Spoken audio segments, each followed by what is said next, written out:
Roma, el título dado a una de las mayores producciones cinematográficas de la actualidad. Película ambientada en los años 70.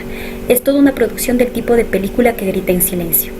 Todas las acciones que pasan en primer plano no son lo principal, pues su importancia radica en lo que sucede al fondo del escenario.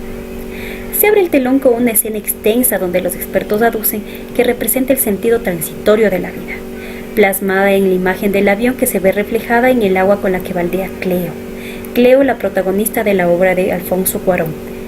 Esta chica, ayudante de hogar de origen indígena y humilde, que vive en un pequeño espacio de la casa donde trabaja.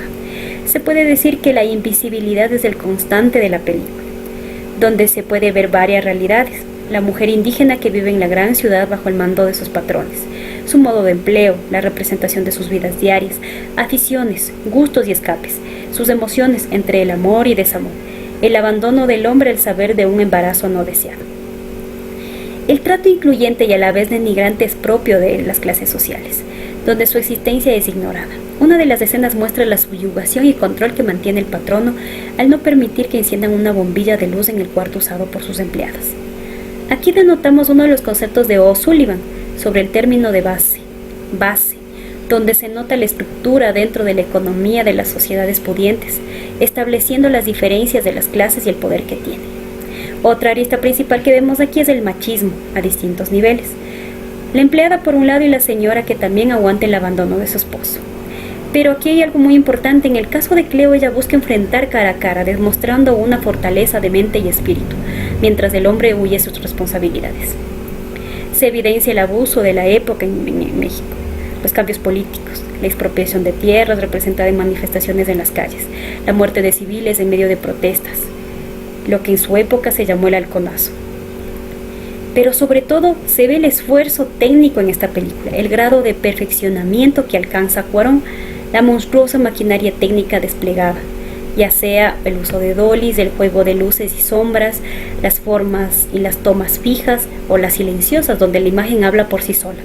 Los planos, secuencias son muy ambiciosos. La producción de cada detalle es estupendo. Lo concreto es real, lo que se ve y no. Se muestran las cosas reales mediante la estética, lo blanco y lo negro que refuerza esta idea. Película antigua, pero una realidad moderna, que nos deja el pensamiento sobre las mujeres que estuvieron en nuestra vida, sobre el rol que cumplieron y si en algún momento se les ha sabido retribuir. Esta película contiene su propia espontaneidad, donde se plasma la idiosincrasia, por lo que podemos decir que tiene su propia aura. En palabras de Benjamin Walter, la perceptibilidad de la obra es el valor único que las transforma en auténticas. Claro que fuera de la película se puede ver un circo mediático audiovisual que nos lleva a críticas dispersas sobre lo que es y a quién representa esta película, transformándose en un valor de exhibición y consumo. La mejor actuación es la no actuación, con la aplicación del neorrealismo. La realidad de una mujer que se ve reflejada muchas más mujeres dentro de este México racista y machista. Mientras que antes el significado de cultura era un estado de hábito de la mente, así como las masas de actividades intelectuales y morales, ahora también significa un modo de vida, según Raymond Williams. Cita que vemos representado por Cuarón,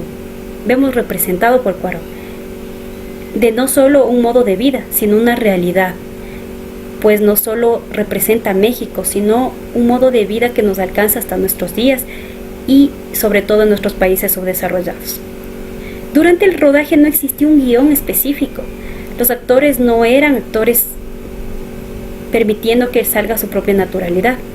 Va acorde a lo que menciona Williams, pues corresponde a la actividad que le da su propio concepto a la película, permitiendo que se vaya formando el trama de cómo una familia común tiene que afrontar retos emocionales, consiguiendo la unidad para salir adelante.